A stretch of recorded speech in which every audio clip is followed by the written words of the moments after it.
আল্লাহ রাসূল সাহাবা আজমাইনদেরকে নিয়ে বসলেন। আমাদের লোকজন বেড়ে গেছে, নামাজের প্রতি আমরা কিভাবে তাদেরকে আহ্বান করব, এই চিন্তাধারা থেকে তারা পরামর্শ বসলেন সাহাবা আজমাইনদেরকে নিয়ে।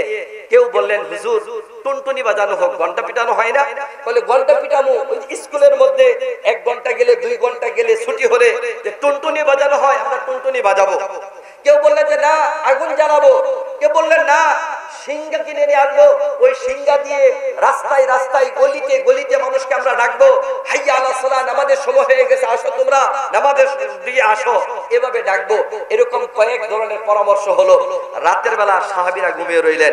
যায়েদ রাদিয়াল্লাহু তাআলা আনহু তিনি সর্বপ্রথম স্বপ্নে দেখলেন যে এরকম একজন ওই যে ঘন্টা নিয়ে যাইতেছে। সাহাবী ওই ব্যক্তিকে জিজ্ঞেস করলেন যে ভাই তোমার ঘন্টাটাকে বিক্রি করবে? তখন ওই ব্যক্তি বলতেছে যে তুমি ঘন্টা দিয়ে কি করবে? বলতেছে ভাই আমরা নামাজের সময় মানুষকে ঘন্টা পিটে নামাজের প্রতি আহ্বান করব। ওই ফেরেশতা ছিল আল্লাহর পক্ষ থেকে, ছিল এই স্বপ্ন।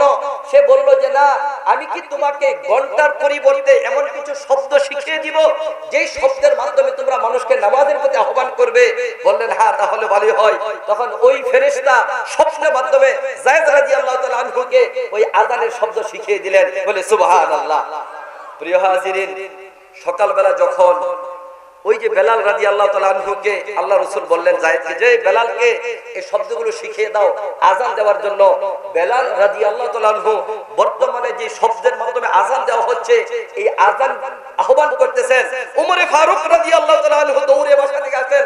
আয়েশা বলতেছেন, ইয়া রাসূলুল্লাহ, আমিও আজকে স্বপ্নে দেখেছি আমাকে যেন একজন বলতেছে তোমরা যদি নামাজের প্রতি মানুষকে আহ্বান করতে চাও তাহলে এই শব্দগুলোর মধ্যে আহ্বান করো। সুবহানাল্লাহ। এই যে পর্দার বিধান, পর্দার বিধান, আল্লাহ রাসূল সাল্লাল্লাহু আলাইহি ওয়াসাল্লাম উমর রাদিয়াল্লাহু তাআলা আনহু অত্যন্ত আত্মমর্যাদা ছিলেন, এর মধ্যে আত্মমর্যাদাশীল ছিলেন। আল্লাহ রাসূলের বিবিদের কাছে মুনাফিকিনরা আসে, মক্কার মুশরিকরা আসে, এটা ওনার ভালো লাগতে ছিল না। তখন তিনি আল্লাহর কাছে দোয়া করতেছিলেন, আল্লাহ যে একটা পর্দার বিধান হইতো যে মুনাফিকিনরা মুশরিকরা আল্লাহর বিবিদেরকে দেখতে না পারে, কতই না ভালো হতো। ওমর রাদিয়াল্লাহু তাআলা যেই চিন্তা সেই কাজ, আল্লাহ রাব্বুল আলামিনের পক্ষ থেকে পর্দার বিধান নাযিল হয়ে গেল। হাদিসের মধ্যে আসছে এরকম প্রায় 20-এর অধিক জায়গা, যেই জায়গাগুলোর মধ্যে ওমর ফারুক রাদিয়াল্লাহু তাআলা এর মানসা মতে আল্লাহ রাব্বুল আলামিন বিধান নাযিল করে দিয়েছেন। সুবহানাল্লাহ। প্রিয় হাজিরিন, সেই ওমর ফারুক রাদিয়াল্লাহু তাআলা আনহু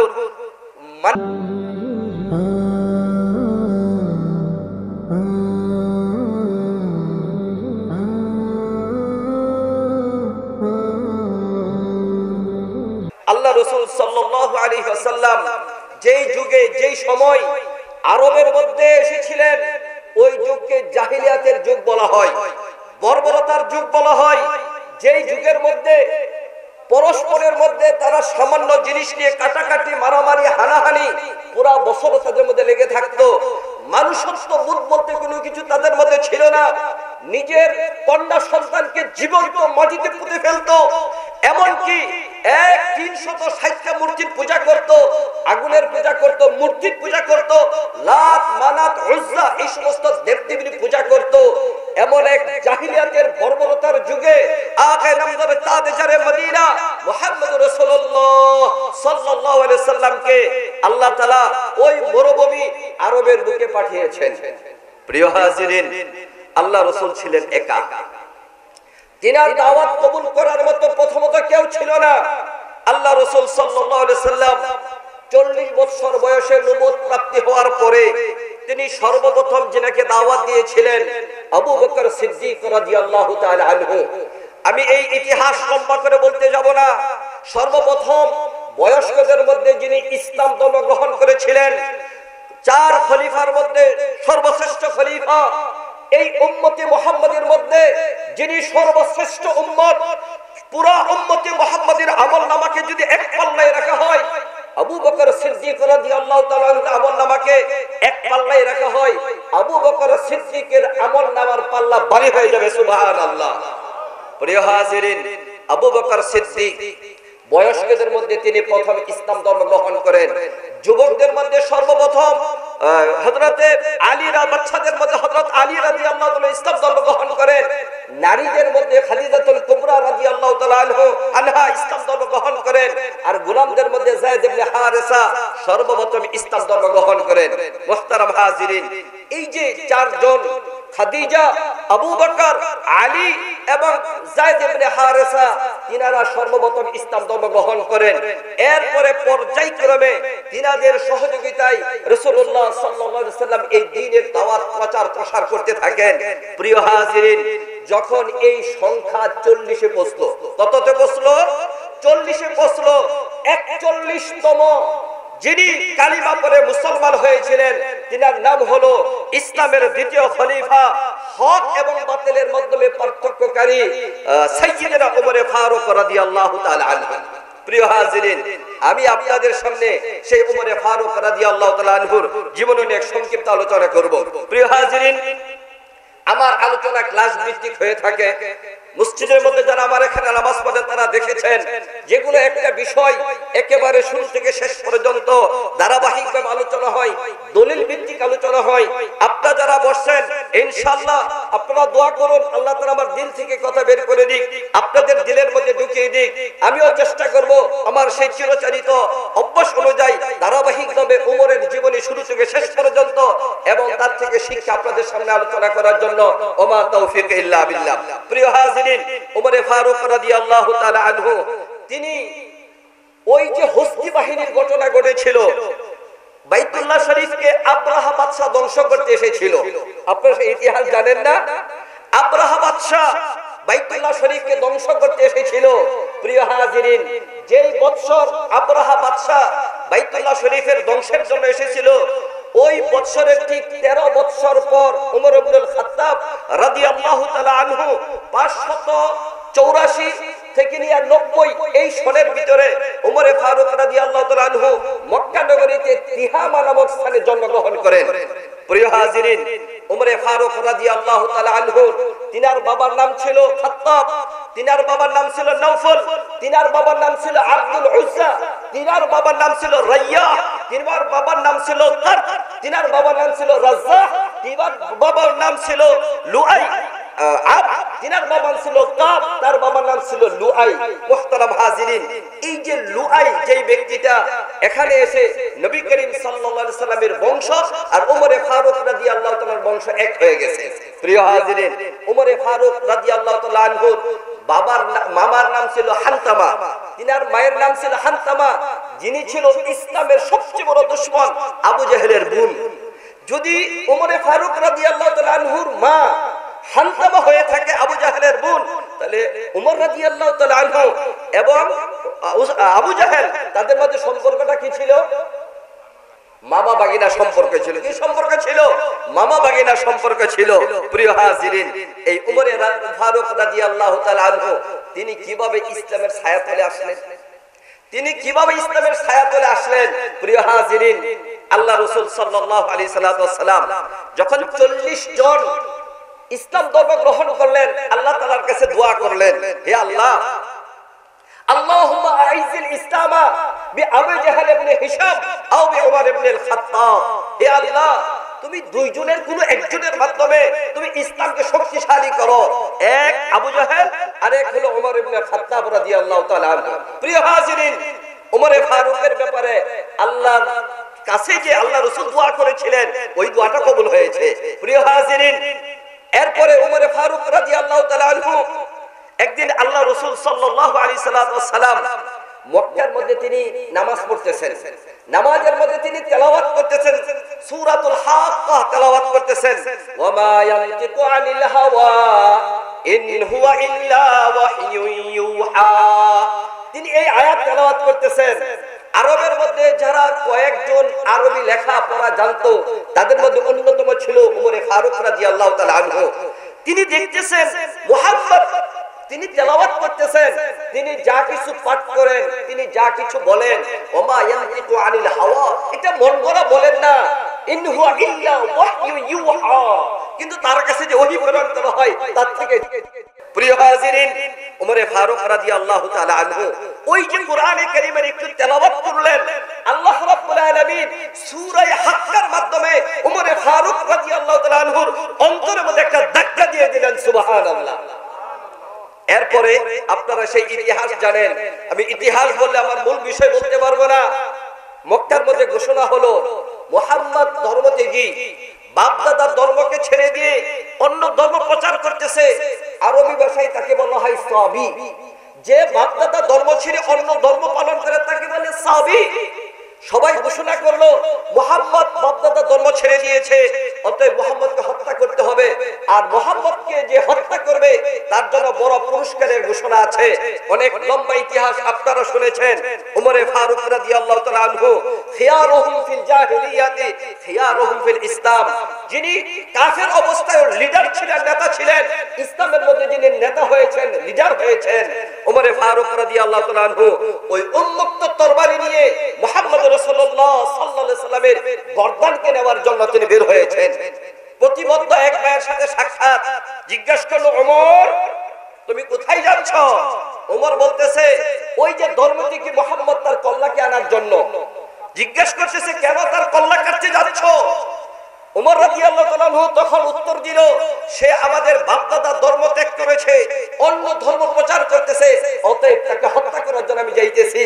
ওই ব্যক্তি বলল, ওমর আগে নিজের ঘরের খবর নাও, আগে নিজের ঘরের খবর নাও, এরপরে মুহাম্মদের কল্যাণ কাটতে যাও। তোমার বোন ফাতেমা এবং তোমার বোন ভগ্নিপতি সাঈদ তারা ইসলাম ধর্ম গ্রহণ করেছে। ওই মুহাম্মদের উপর যে কিতাব নাযিল হয়েছে ওই কিতাব তারা পাঠ করতেছে। আগে তোমার ঘরের খবর নাও, এরপর মুহাম্মদের কল্যাণ কাটতে যাও। মুহতারাম হাজিরিন, ওমর ফারুক রাদিয়াল্লাহু তাআলা আনহু ওই তরবারি উন্মুক্ত অবস্থায় রেখে মুহাম্মদের ওই রাস্তাকে পরিহার করে তার বোনের রাস্তায় চলে গেল। প্রিয় হাজিরিন, ওই ঘরে যে দেখতেছেন তিনার বোন ফাতেমা এবং তার বোন জামাই সাঈদ এবং তাদেরকে যিনি পড়াইতেছিলেন খুবাইব রাদিয়াল্লাহু তাআলা আনহু, তিনারা সূরা তাহা তেলাওয়াত করতেছে। তারা কি করতেছে? সূরা তাহা তেলাওয়াত করতেছে। ওমর ফারুক সেই তরবারি দিয়ে তিনার বোন এবং ভগ্নিপতিকে প্রচন্ডভাবে প্রহার করলেন এবং বললেন তোমরা এই ধর্ম ছেড়ে চলে আসো। তিনার বোন উত্তর দিল, হে ভাই আমরা যে ধর্ম গ্রহণ করেছি এই জান একবার নয় 10 বার যদি আল্লাহর রাস্তায় কুরবানি করতে হয় আমরা এই জান দিয়ে দেব, তবে এই মুহাম্মদের ধর্ম আর ছাড়ব না। প্রিয় হাজিরিন, ওমর ফারুক রাদিয়াল্লাহু তাআলা আনহু যখন দেখতে পেলেন যে তার বোন আর বোন জামাই এই পরিমাণ শক্ত তাদের এই ইসলামের উপর, তখন তিনি বললেন আচ্ছা তোরা বলতো আমাকে তোরা কি কারণে ধর্ম গ্রহণ করেছিস, তোরা কোন কিতাব পড়তেছিস, আমার কিতাবটা দেখা। ওমর ফারুক রাদিয়াল্লাহু তাআলা আনহুর বোন বলল, ভাই তুমি নাপাক, তুমি কাফের, তুমি নাপাক, তোমার হাতে লা ইয়ামাসসুহু ইল্লাল মুতাহহারুন, পবিত্র হওয়া ছাড়া এই কোরআন দেওয়া যাবে না। আমি তোমাকে কোরআন দেব না যতক্ষণ পর্যন্ত তুমি পবিত্র হয়ে না আসো। ওমর ফারুক রাদিয়াল্লাহু তাআলা আনহু পবিত্র হয়ে আসলেন এবং তিনারা যে সূরা পড়তেছিলেন সূরা তাহা, ওই সূরা তিনাকে পাঠ করালেন, তিনি পাঠ করলেন এবং ওইখান থেকে যে মনস্থ করলেন যে আমি আর মুশরিক থাকব না, আমি আর 360টা মূর্তির পূজা করব না, আমি মুহাম্মদের ধর্ম গ্রহণ করে আমি মুসলমান হয়ে যাব। আল্লাহু আকবার। মুহতারাম হাজিরিন, মনে রাখবেন আপনি যদি দ্বীনের পথে অটল অবিচল থাকতে চান, পথভ্রষ্টতার পথ থেকে যদি হেদায়েতের পথে আসতে চান, আপনার দুইটা জিনিস লাগবে। কয়টা জিনিস লাগবে? দুটো জিনিস লাগবে। এক, আলেম উলামাদের দোয়া। ওমর রাদিয়াল্লাহু তাআলা আনহু এই যে ইসলামের পথে এসেছেন তার জন্য সবচেয়ে বড় যেই মাধ্যম ছিল সেটা ছিল আল্লাহ রাসূলের দোয়া আল্লাহ তাআলার কাছে। ঠিক কিনা বলুন? মনে আছেন আপনাদের? আমার কথা বুঝতেছেন কিনা আপনারা? প্রিয় হাজিরিন, ওই যে আল্লাহ রাসূল আল্লাহ তাআলার কাছে দোয়া করেছিলেন, আল্লাহুম্মা আইজিল ইসলাম বি আবি জাহল ইবনে হিশাম আও উমর ইবনে আল খাত্তাব। মনে রাখবেন আপনি যদি হেদায়েতের পথে অটল অবিচল থাকতে চান তাহলে উলামায়ে কেরামের দোয়া লাগবে, তাদের আশীর্বাদ লাগবে, এছাড়া আপনি হেদায়েতের উপর থাকতে পারবেন না। ঠিক কিনা বলুন? উলামায়ে কেরামের সাথে কোন ব্যক্তি যদি বেয়াদবি করে, উলামায়ে কেরামের সাথে যদি গুস্তাখি করে, উলামায়ে কেরামের চরিত্র নিয়ে যদি কোনো ব্যক্তি কথা বলে, উলামায়ে কেরামের যদি গুসা ওঠায়, মনে রাখবেন ওই ব্যক্তির জীবনে হেদায়েত জুটবে না। ওই ব্যক্তির জীবনে হেদায়েত জুটবে না। শুধু ওইটুকু নয়, এটা আমাদের পরীক্ষিত। কোন ব্যক্তি যদি আলেম উলামাদের সাথে বিদ্বেষ পোষণ করে, উলামায়ে কেরামের সমালোচনা করে, উলামায়ে কেরামের কুৎসা রটায়, উলামায়ে কেরামদেরকে হেয় প্রতিপন্ন করে দেখে, ও তো হেদায়েতের উপর আসবে না। না না, ওর বংশ থেকে কোনো আলেম হবে না। বলুন না নাউজুবিল্লাহ। ওর বংশ থেকে কেউ আলেম হবে না। আমি গত জুমায় আমার মসজিদে আমি একটা ঘটনা শুনেছিলাম। আলেমদের সাথে বেয়াদবি করলে তার চরম মাসুল দিতে হয়। ঘটনা ছিল ওই ইংরেজ বিরোধী আন্দোলনের সময় হুসাইন আহমদ মাদানী রহমতুল্লাহ আলাইহি এক বড় সৈনিক ছিলেন। তিনি সিলেটের মধ্যে আসছিলেন ভাষণ দেওয়ার জন্য। অনেক লম্বা ঘটনা, আমার ঘটনা বলা উদ্দেশ্য নয়। হুসাইন আহমদ মাদানী রহমতুল্লাহ আলাইহি ভাষণ দিতেছেন। ঠিক এমন সময় একজন ইংরেজদের দালাল একটা পচা ডিম ওই হুসেন আহমদ মাদানী শরীরে নিক্ষেপ করলো। তার মূল লক্ষ্য ছিল, আমি যখন এই পচা ডিম হুসেন আহমদ মাদানী শরীরে নিক্ষেপ করব, তখন হুসেন আহমদ মাদানী আর ভাষণ দিতে পারবে না, এখান থেকে চলে যাবে। এই চিন্তাধারা থেকে একটা ডিম নিক্ষেপ করলো। মুহতারাম হাজিরিন, হুসেন আহমদ মাদানী রহমতুল্লাহ আলাইহি বললেন, এই লোকটাকে আমার পক্ষ থেকে একটা চটকানা দিয়ে দাও। কিন্তু এলাকার ছিল দাপটি নেতা, কেউ সাহস করলো না ওই লোকটাকে আঘাত করার জন্য। মুহতারাম হাজিরিন, ওই লোকটা ওই মজলিস থেকে বের হয়ে সামান্য একটু বের হলো, এরপরে থরথর করে কেঁপে জমিনে পড়ে গেল। ওই অবস্থায় তার মৃত্যু হলো। নাউজুবিল্লাহ। হুসাইন আহমদ মাদানী রাহমাতুল্লাহ আলাইহি বললেন, আমি বলেছিলাম আমার পক্ষ থেকে তোমরা তাকে দুইটা চটকানা দিয়ে দাও, তাহলে আমার সাথে বেয়াদবি করেছে, আমি তাকে শাস্তি দিয়ে দিয়েছি, এটা প্রমাণ হয়ে যেত। কিন্তু তোমরা সেই শাস্তিটাকে দাও নাই। আল্লাহর পক্ষ থেকে ঘোষণা হলো, মান আদালি ওয়ালিয়ান ফাকাদ আযানতুহু বিল হারবি, যে আমার বন্ধুদের সাথে বেয়াদবি করবে আমি তার সাথে যুদ্ধ ঘোষণা করলাম। আমি মাফ করি না, আমি মাফ করে দিয়েছিলাম, কিন্তু আল্লাহ রাব্বুল আলামিন মাফ করে নাই, তার সাথে সাথে মৃত্যু হয়ে গেছে। মুহতারাম হাজিরিন, আমি আর আমাদের বর্তমান প্রেক্ষাপটে কথা বলতে চাই না। যে সমস্ত ব্যক্তিরা উলামায়ে কেরামদের চরিত্র হনন করতে চেয়েছিল, যে সমস্ত ব্যক্তিরা বিনা অপরাধে এদেশের হাজার হাজার আলেমকে অন্ধকার জেলখানায় আটকে রেখেছিল, যে সমস্ত ওই শহীদ শাসকরা কুরআনের পাখি আল্লামা দেলোয়ার হোসেন সাইজির মতো ব্যক্তিকে বিনা অপরাধে ফাঁসি দিয়েছে, আপনাদের সামনে তার জ্বলন্ত প্রমাণ। আল্লাহ রাব্বুল আলামিনের শাস্তি।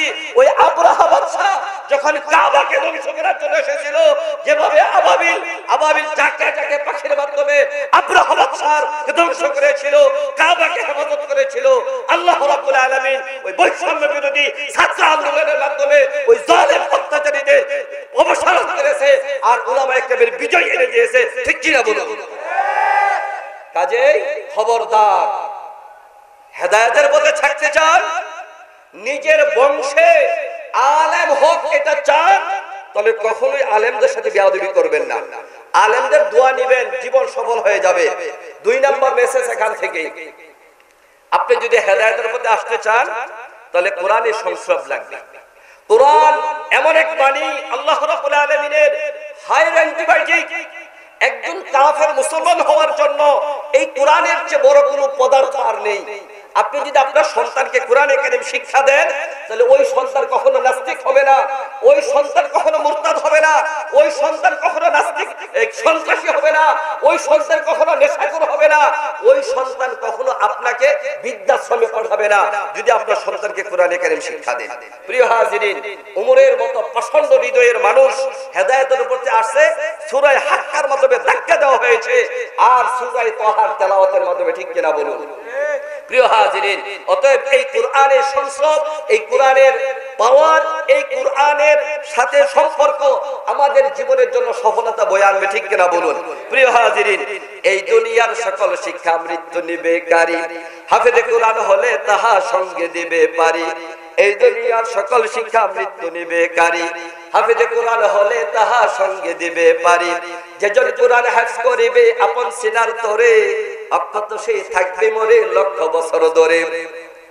যেজন কোরআন হাফেজ করিবে আপন সিনার তরে, অক্ষত সে থাকবে মরে লক্ষ বছর ধরে। কোরআন শিখো, কোরআন শিখাও, শ্রেষ্ঠ গণ্য হবে।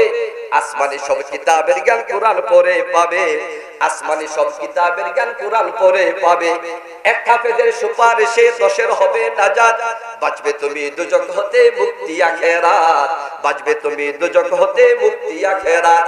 পড়বে কোরআন চড়বে তুমি জান্নাতের ওই সিঁড়ি, পড়বে কোরআন চড়বে তুমি জান্নাতের ওই সিঁড়ি, থামবে পড়া যাথাই তোমার সেটাই হবে বাড়ি, থামবে পড়া যাথাই তোমার সেটাই হবে বাড়ি।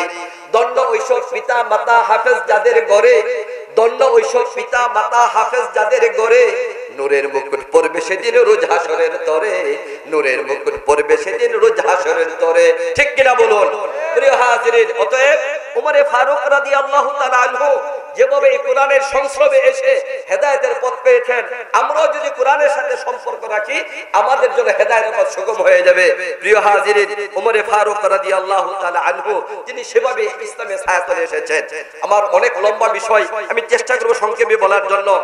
উমরে ফারুক রাদিয়াল্লাহু তাআলা আনহুর ভাব গাম্ভীর্য, রূহ, হাইবাত কেমনটা ছিল, আমি ছোট্ট করে তিনটা ঘটনা আপনাদেরকে শোনাবো, তাহলে বুঝতে পারবেন উমরে ফারুক রাদিয়াল্লাহু তাআলা আনহু ইসলামের যে দ্বিতীয় খলিফা, যার নেতৃত্বে অর্ধ জাহান ইসলামের ছায়ার মধ্যে এসেছিল, যিনার নেতৃত্বে বিশ্ব এই অর্ধেকটাকে তিনি শাসন করেছিলেন, যিনার যুগকে ইনসাফের যুগ, আদালতের যুগ বলা হয়, তিনার ব্যক্তিত্ব কেমনটা ছিল।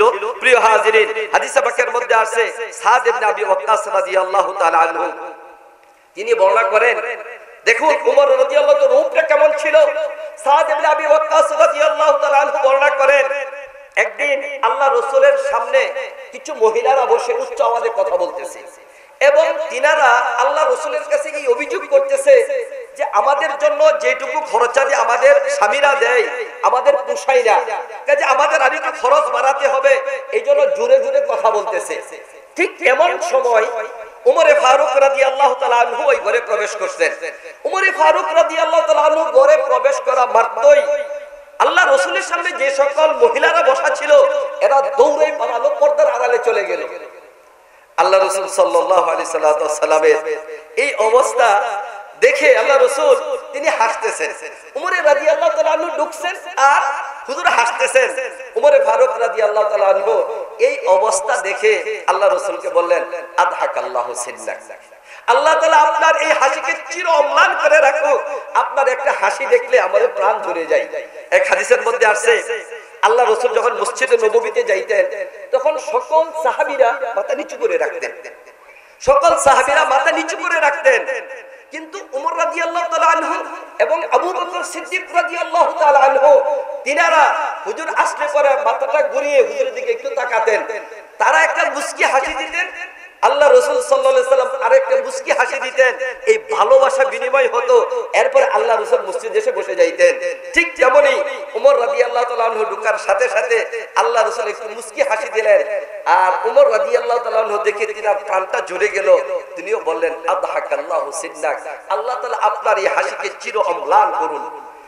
উমর রাদিয়াল্লাহু তাআলা আনহুকে রেখে আল্লাহ রাসূল বলতেছেন, এই মহিলাগুলো এতক্ষণ পর্যন্ত আমার সাথে কথা বলতেছিল, আর তুমি আসা মাত্র হে উমর এরা পর্দার আড়ালে চলে গেল। উমর রাদিয়াল্লাহু তাআলা বলতেছেন, এই মহিলারা তোমরা এতটা বেহুদা, আল্লাহ রাসূলের সামনে কথা বলতেছো, আল্লাহ রাসূলকে ভয় করো না, আর আমার ভয়ে তোমরা পর্দার আড়ালে চলে গেছো। আল্লাহ রাসূল বলতেছে, উমর, হে উমর, এরা তো শুধু মহিলা মানুষ, এরা তোমার ভয়ে পর্দার আড়ালে চলে গেছে। আমি তো এটা দেখি তুমি যেই রাস্তায় হাঁটো ওই রাস্তায় শয়তান যদি আসে তাহলে তোমার আগমনে শয়তান ওই রাস্তা ছেড়ে চলে যায়। আল্লাহু আকবার। যে উমর রাদিয়াল্লাহু তাআলা আনহু যেই রাস্তা দিয়া যান শয়তান ওই রাস্তা থেকে সরে যায়, শয়তানও পর্যন্ত উমরকে ভয় করে। উমরের হাইবত, গম্ভীরতা, তার প্রভাব, আধিপত্য এই পরিমাণ ছিল। প্রিয় হাজিরিন, আরেক হাদিসের মধ্যে আসছে আল্লাহ রাসূল সাল্লাল্লাহু আলাইহি সাল্লাম বারীরা রাদিয়াল্লাহু তাআলা থেকে হাদিস, বারীরা রাদিয়াল্লাহু তাআলা থেকে হাদিস, যে হাদিসের মধ্যে ঘটনা উল্লেখ হয়েছে যে আল্লাহ রাসূল সাল্লাল্লাহু আলাইহি সাল্লাম এক যুদ্ধ থেকে ফিরে আসছেন, এক যুদ্ধ থেকে ফিরে আসছেন। ফিরে আসার পরে তো এক বাড়ি জারিয়াতুন সাউদা, এক বাদী আল্লাহ রাসূলকে এসে বলতেছেন, ইয়া রাসূলুল্লাহ, আমি মান্যত করেছিলাম আপনি যখন জিহাদের ময়দান থেকে আসবেন, আল্লাহ তাআলা যদি আপনাকে সহি সালামত জিহাদের ময়দান থেকে আসার সুযোগ করে দেয় তাহলে আমি দফ বাজাবো। দফ বাজাবো, দফ কি? ওই যে এক ধরনের ডুল পাওয়া যায়, এক সাইড খোলা আর এক সাইড এরকম ভাবে থাপা দিলে বাজে। ওই যে আগেকার সময় ছোটকালে আমরা গরুর যে জবাই করলে হুটকা বলে, এটা দিয়া বাঁশের কলসের মুখের মধ্যে দিয়া এক সাইডে বাজাইতাম, এটাকে বলে দফ। এইটা বাজানো জায়েজ ছিল। প্রিয় হাজিরিন, তো ওই মহিলা, ওই যে বাদী, আল্লাহ রসুলের আগমন উপলক্ষে তার মান্যত ছিল যে আল্লাহ রসুল সহি সালামত ফিরে আসে, দফ বাজাবে, সে দফ বাজাইতেছে।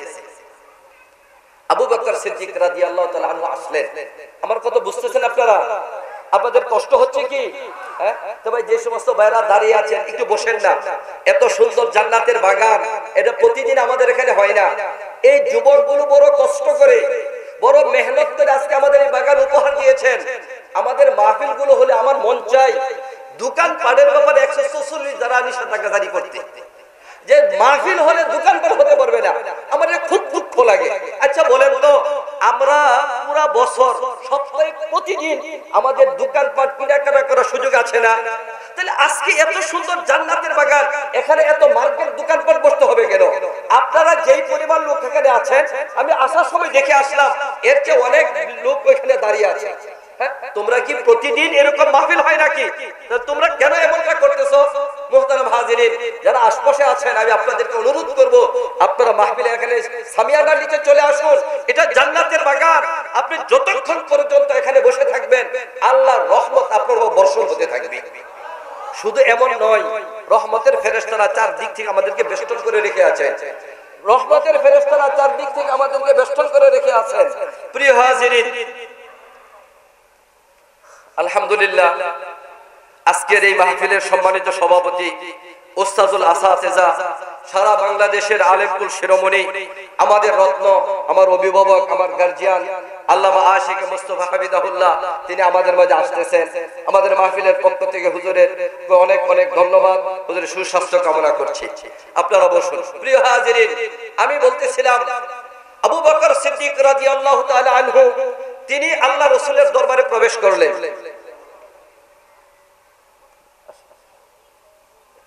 আবু বকর সিদ্দিক রাদিয়াল্লাহু তাআলা আনহু আল্লাহ রাসূলের দরবারে আসলেন। ওই বাদী দফ বাজাচ্ছে, দফ বাজানো বন্ধ করে নাই। একটু পরে ইসলামের তৃতীয় খলিফা উসমান রাদিয়াল্লাহু তাআলা আনহু, তিনি প্রবেশ করলেন।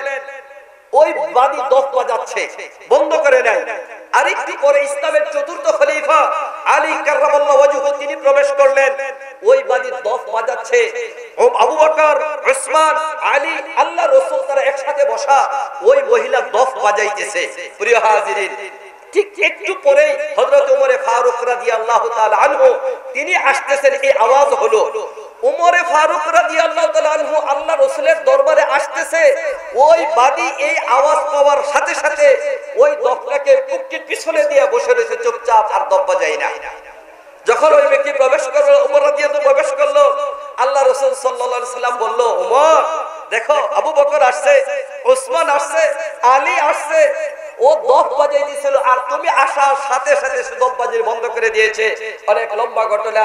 এখানে আল্লাহ রাসূল সাল্লাল্লাহু আলাইহি সাল্লাম বলছেন যে, ওমর তুমি যেই রাস্তায় যাও ওই রাস্তায় শয়তান থাকে না। ওমরের এতটা রোগ ছিল। আরেকটা ঘটনা আছে, ছোট্ট করে বলি। একদিন মক্কার মধ্যে আপনার এই যে মিশরি ছেলেরা খেলাধুলা করতেছে। তা আল্লাহ রাসূল সাল্লাল্লাহু আলাইহি সাল্লাম আয়েশা সিদ্দিকা রাদিয়াল্লাহু তাআলা আনহাকে ডাকলেন যে, আয়েশা তুমি কি এই খেলাধুলা দেখবে? মনে রাখবেন, স্ত্রীদেরকে নিয়ে বিনোদন করা এটাও একটা সুন্নত। সবসময় যদি স্ত্রীদের সাথে মেজাজ দেখাবেন না। বাহিরে আপনি যদি বাঘ থাকেন, ঘরের মধ্যে যাওয়ার পরে বিড়ালের মতো হয়ে যাবেন। বিড়ালের মতো বলতে, যে স্ত্রীর সাথে গরম দেখাবেন না, স্ত্রীর সাথে আনন্দ ফুর্তি করবেন, স্ত্রীর সাথে এমন একটা ভাব করবেন যেন সব মত বিনিময় আপনার সাথে করতে পারে। আমাদের সমাজের চিত্রটা হলো এরকম যে একজন মানুষ বাহিরে যাই থাকুক না কেন, ঘরের মধ্যে প্রবেশ করার পরে বাঘ হয়ে যায়, স্ত্রীর সাথে যত বাহাদুরি দেখায়। যাই হোক, এটা অন্য আরেকটা বিষয়। প্রিয় হাজিরিন, আল্লাহ রাসূল সাল্লাল্লাহু আলাইহি ওয়াসাল্লাম আয়েশাকে বললেন, আয়েশা তুমি কি খেলা দেখবে? আয়েশা বললেন, হ্যাঁ দেখবো। হাদিসের মধ্যে আছে আয়েশা রাদিয়াল্লাহু তাআলা আনহুর থুতি মুবারক, আয়েশা রাদিয়াল্লাহু তাআলা থুতি আল্লাহ রাসূলের কাঁধের মধ্যে রেখে খেলা দেখতেছেন। কিছুক্ষণ পর বলতেছে আল্লাহ রাসূল, আয়েশা চলো এখন চলে যাই। আয়েশা বললেন, না হুজুর, আরেকটু খেলা দেখবো। ঠিক এমন সময় ওমর ফারুক রাদিয়াল্লাহু তাআলা আনহু আসছে। উমরে ফারুক রাদিয়াল্লাহু তাআলা আসা মাত্রই ওইটা দেখে ওই সব ওইখান থেকে পালাইছে। আয়েশা চলেন চলেন চলে যাই। উমর রাদিয়াল্লাহু তাআলা এমন ভয় এমন রব ছিল। প্রিয় হাজিরিন, উমর রাদিয়াল্লাহু তাআলা আনহু ইসলামের যুগে আসার পরে দুনিয়াতে আল্লাহ রাব্বুল আলামিন তার মর্যাদা কি রকম ভাবে দিয়েছিলেন।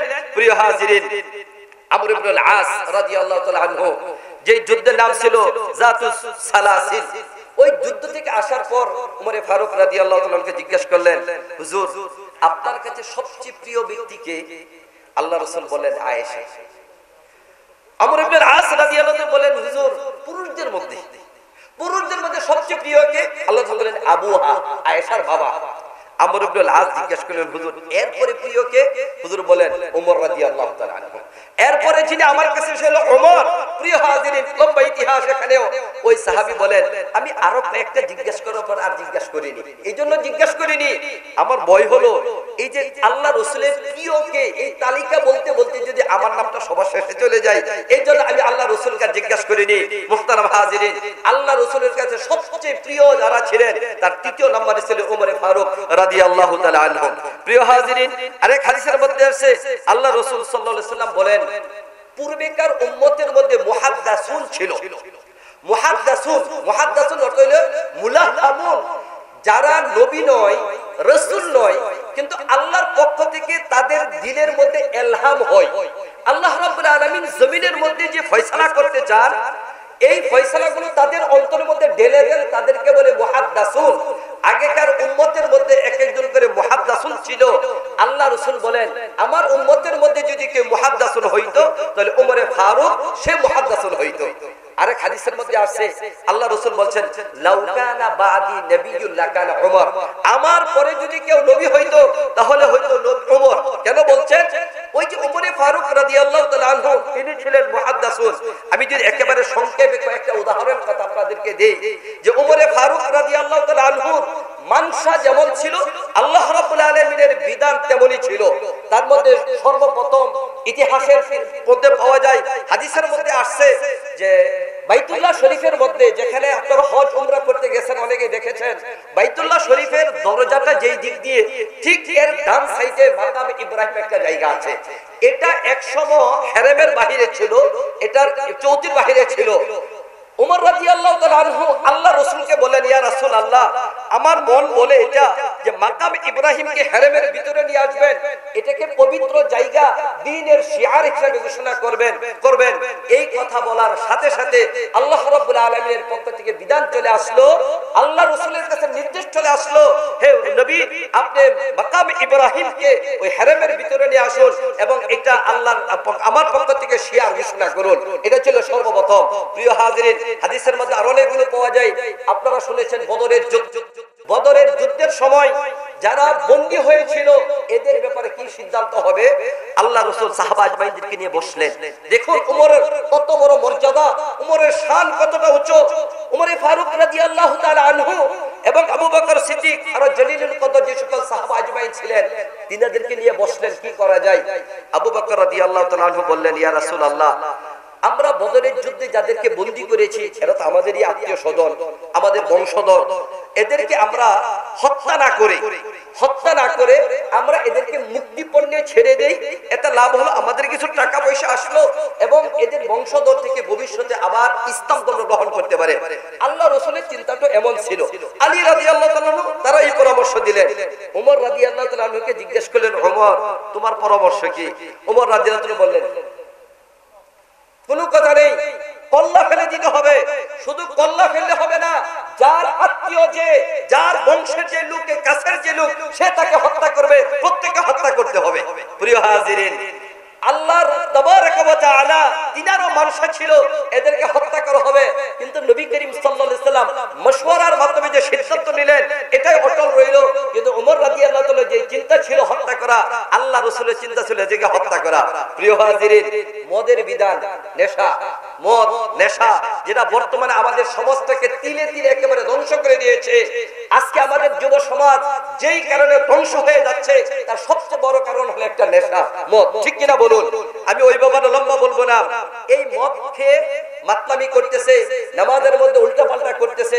ওমরে ফারুক রাদিয়াল্লাহু তাআলা আনহু আল্লাহ তাআলার কাছে দোয়া করতেছেন, ইয়া আল্লাহ, তুমি যদি এমন একটা বিধান নাযিল করতে মদটা হারাম হয়ে যায়। ওমর রাদিয়াল্লাহু তাআলা চিন্তা করলেন, আল্লাহ রাব্বুল আলামিন মদ হারামের ব্যাপারে বিধান নাযিল করে দিলেন। আল্লাহু আকবার। আর কয়টা বলবো প্রিয় হাজিরিন, এই যে আমাদের আযান হয়, মসজিদে আযান হয় না নামাজের সময়, মুয়াজ্জিন যে আযান দেয়, এই আযানের বিধান কিভাবে আসলো লম্বা ঘটনা আছে। আল্লাহ রাসূল সাহাবা আজমাইনদেরকে নিয়ে বসলেন, আমাদের লোকজন বেড়ে গেছে, নামাজের প্রতি আমরা কিভাবে তাদেরকে আহ্বান করব, এই চিন্তাধারা থেকে তারা পরামর্শ বসলেন সাহাবা আজমাইনদেরকে নিয়ে। কেউ বললেন, হুজুর টুনটুনি বাজানো হোক, ঘন্টা পিটানো হয় না? বলে ঘন্টা পিটানো ওই স্কুলের মধ্যে 1 ঘন্টা গেলে 2 ঘন্টা গেলে ছুটি হলে যে টুনটুনি বাজানো হয়, আমরা টুনটুনি বাজাবো। কেউ বললেন যে না আগুন জ্বালাবো, কেউ বললেন না সিংহা কিনে নিয়ে আসবো, ওই সিংহা দিয়ে রাস্তায় রাস্তায় গলিতে গলিতে মানুষকে আমরা ডাকবো, হাইয়া আলাস সালাহ, নামাজের সময় হয়ে গেছে, আসো তোমরা নামাজের দিকে আসো, এভাবে ডাকবো। এরকম কয়েক ধরনের পরামর্শ হলো। রাতের বেলা সাহাবীরা ঘুমিয়ে রইলেন। যায়েদ রাদিয়াল্লাহু তাআলা আনহু তিনি সর্বপ্রথম স্বপ্নে দেখলেন যে এরকম একজন ওই যে ঘন্টা নিয়ে যাইতেছে। সাহাবী ওই ব্যক্তিকে জিজ্ঞেস করলেন যে ভাই তোমার ঘন্টাটাকে বিক্রি করবে? তখন ওই ব্যক্তি বলতেছে যে তুমি ঘন্টা দিয়ে কি করবে? বলতেছে ভাই আমরা নামাজের সময় মানুষকে ঘন্টা পিটে নামাজের প্রতি আহ্বান করব। ওই ফেরেশতা ছিল আল্লাহর পক্ষ থেকে, ছিল এই স্বপ্ন। সে বলল যে না, আমি কি তোমাকে ঘন্টার পরিবর্তে এমন কিছু শব্দ শিখিয়ে দিব যেই শব্দের মাধ্যমে তোমরা মানুষকে নামাজের প্রতি আহ্বান করবে? বললেন হ্যাঁ, তাহলে ভালোই হয়। তখন ওই ফেরেশতা স্বপ্নের মাধ্যমে যায়েদ রাদিয়াল্লাহু তাআলা আনহুকে ওই আযানের শব্দ শিখিয়ে দিলেন। বলে সুবহানাল্লাহ। প্রিয় হাজিরিন, সকালবেলা যখন ওই যে বেলাল রাদিয়াল্লাহু তাআলা আনহুকে আল্লাহ রাসূল বললেন যায়েদকে যে বেলালকে এই শব্দগুলো শিখিয়ে দাও আযান দেওয়ার জন্য। বেলাল রাদিয়াল্লাহু তাআলা আনহু বর্তমানে যে শব্দের মাধ্যমে আযান দেওয়া হচ্ছে, এই আযান আহ্বান করতেছেন। ওমরে ফারুক রাদিয়াল্লাহু তাআলা আনহু দৌড়ে বাসা থেকে আসেন। আয়েশা বলতেছেন, ইয়া রাসূলুল্লাহ, আমিও আজকে স্বপ্নে দেখেছি আমাকে যেন একজন বলতেছে তোমরা যদি নামাজের প্রতি মানুষকে আহ্বান করতে চাও তাহলে এই শব্দগুলোর মধ্যে আহ্বান করো। সুবহানাল্লাহ। এই যে পর্দার বিধান, পর্দার বিধান আল্লাহ রাসূল সাল্লাল্লাহু আলাইহি ওয়াসাল্লাম, ওমর রাদিয়াল্লাহু তাআলা আনহু অত্যন্ত আত্মমর্যাদা ছিলেন, এর মধ্যে আত্মমর্যাদাশীল ছিলেন। আল্লাহ রাসূলের বিবিদের কাছে মুনাফিকিনরা আসে, মক্কার মুশরিকরা আসে, এটা ওনার ভালো লাগতে ছিল না। তখন তিনি আল্লাহর কাছে দোয়া করতেছিলেন, আল্লাহ যে একটা পর্দার বিধান হইতো যে মুনাফিকিনরা মুশরিকরা আল্লাহর বিবিদেরকে দেখতে না পারে, কতই না ভালো হতো। ওমর রাদিয়াল্লাহু তাআলা যেই চিন্তা সেই কাজ, আল্লাহ রাব্বুল আলামিনের পক্ষ থেকে পর্দার বিধান নাযিল হয়ে গেল। হাদিসের মধ্যে আসছে এরকম প্রায় 20-এর অধিক জায়গা, যেই জায়গাগুলোর মধ্যে ওমরে ফারুক রাদিয়াল্লাহু তাআলা এর মানসা মতে আল্লাহ রাব্বুল আলামিন বিধান নাযিল করে দিয়েছেন। সুবহানাল্লাহ।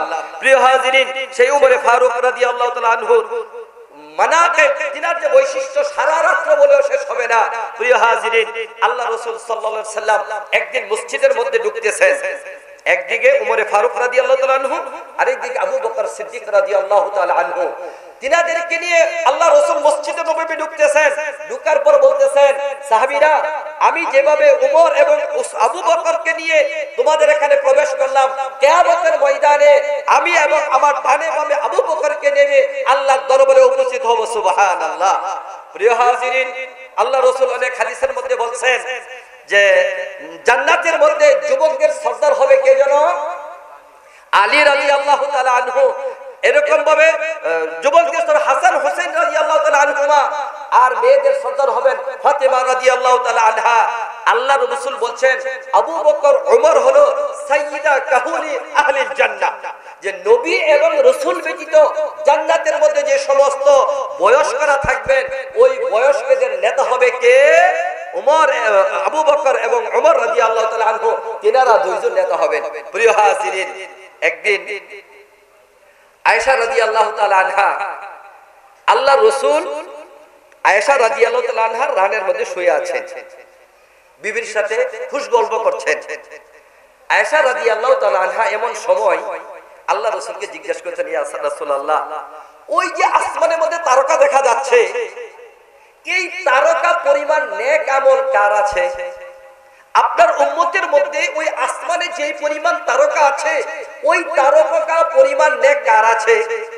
আয়েশা রাদিয়াল্লাহু তাআলা আনহার একটা চিন্তা ছিল যে হুজুর তো আমার বাপের নামই বলবে। স্ত্রীরা সব সময় স্বামীর কাছ থেকে বাপের বাড়ির প্রশংসা শুনতে পছন্দ করে, ঠিক কিনা বলুন? যদি দেখেন আপনার বিবি আপনার সাথে খুব ভালো ব্যবহার করছে না, একটু মুখ গুমরা করে বসে আছে, ছলে বলে কৌশলে একটু আপনি আপনার শ্বশুর বাড়ির প্রশংসা করবেন, একটু শ্বশুর বাড়ির কথা বলবেন যে আরে আমার শ্বশুর কত ভালো, আমার শাশুড়ি গেলে কত আদর করে, এরকম একটু একটু প্রশংসা করবেন, দেখবেন যে সব মামলা খতম হয়ে গেছে, আপনাকে আদর করা শুরু করছে। আয়েশা রাদিয়াল্লাহু তাআলা আনহা আল্লাহ জিজ্ঞেস করলেন, ইয়া রাসূলুল্লাহ, আসমানে যেই পরিমাণ তারকা আছে ওই পরিমাণ নেক আমল আছে সাহাবীদের মধ্যে এমন কেউ আছে? আল্লাহ রাসূল বললেন, আয়েশা আছে একজন। কে? আল্লাহ রাসূল বলেন, উমরে ফারুক। সুবহানাল্লাহ বলবেন না? বলেন উমরে ফারুক। এই কথা বলার সাথে সাথে আয়েশা রাদিয়াল্লাহু তাআলার মনটা খারাপ হয়ে গেল, মুখটা নিচু করে বসে আছেন। উনার মনে আশা ছিল আল্লাহ রাসূল বলেন আবু বকরের কথা, আর তিনি বললেন উমরের কথা, মনটা খারাপ হয়ে গেছে। আল্লাহ রাসূল সাল্লাল্লাহু আলাইহি সাল্লাম আয়েশার মনের ভাবটা বুঝতে পারলেন, এটাকে বললেন যে তুমি মন খারাপ করতেছো, মন খারাপ করো না, আরে তোমার বাবার আমলনামা উমরের আমলনামা নয়, শুধু এই পুরো উম্মতের আমলনামা এক পাল্লায় রাখা হলেও আবু বকরের নেকের পাল্লা যেই পরিমাণ ভারী হবে ওই পরিমাণ ভারী হবে না। সুবহানাল্লাহ। প্রিয় হাজিরিন, আল্লাহ রাসূল সাল্লাল্লাহু আলাইহি সাল্লাম মেরাজের রাতে, আপনি এগুলো অনেক শুনেছেন, মেরাজের রাত্রিতে আল্লাহ রাসূল সাল্লাল্লাহু আলাইহি সাল্লাম যখন জান্নাত দেখতেছেন জিবরাইল আলাইহিস সালামের সাথে, তখন একজনের পায়ের আওয়াজ শুনতে পাইছে এবং একটা সুন্দর বাড়ি, খুব পরিপাটি করা সুন্দর একটা বাড়ি দেখতে পাইছেন। তো ওইখানে এক বাড়ি ছিল রমিজা, তাকে জিজ্ঞেস করছিলেন আল্লাহ রাসূল, এই বাড়িটা কার? তখন ওই বাড়ি বলছিল এই বাড়িটা হলো ওমরের। এই যে জান্নাতের মধ্যে এত সুন্দর বাড়িটা দেখতেছেন, এই বাড়িটা হলো ওমরের। আল্লাহ রাসূল সাল্লাল্লাহু আলাইহি সাল্লাম তিনার মনে ইচ্ছা ছিল যে আমি জান্নাতের এই ঘরটা একটু দেখে যাই, কিন্তু ওমর রাদিয়াল্লাহু তাআলার আত্মমর্যাদা গায়রত অনেক বেশি, যে কারণে তিনি আর ওই ঘরের মধ্যে ঢুকেন নাই, চলে আসছেন। দুনিয়াতে আসার পরে বেলাল রাদিয়াল্লাহু তাআলা আনহুকে ডেকে জিজ্ঞাসা করতেছেন, বেলাল, আমি যখন জান্নাতে গেলাম তখন তোমার পায়ের আওয়াজ শুনতে পেয়েছিলাম, তুমি কি আমল করো যে আমলের বদৌলতে আল্লাহ তাআলা তোমার জান্নাতে এত সুন্দর ব্যবস্থা রেখেছেন?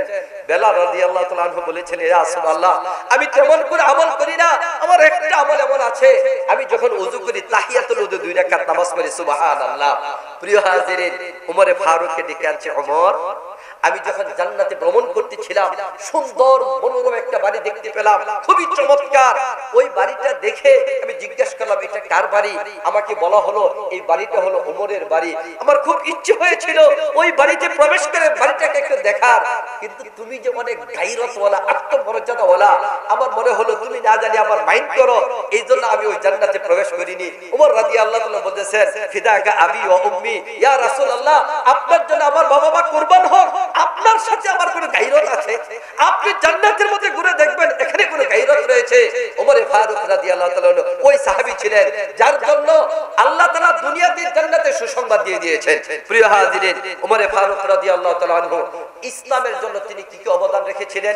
সর্বপ্রথম যে অবদান রেখেছিলেন তা হলো ওমরে ফারুক রাদিয়াল্লাহু তাআলা আনহু ইসলাম ধর্ম গ্রহণের মাধ্যমে প্রকাশ্য ইসলামের দাওয়াত দেওয়া এবং সর্বপ্রথম কাবার চত্বরে নামাজের ব্যবস্থা হয়েছিল। সুবহানাল্লাহ।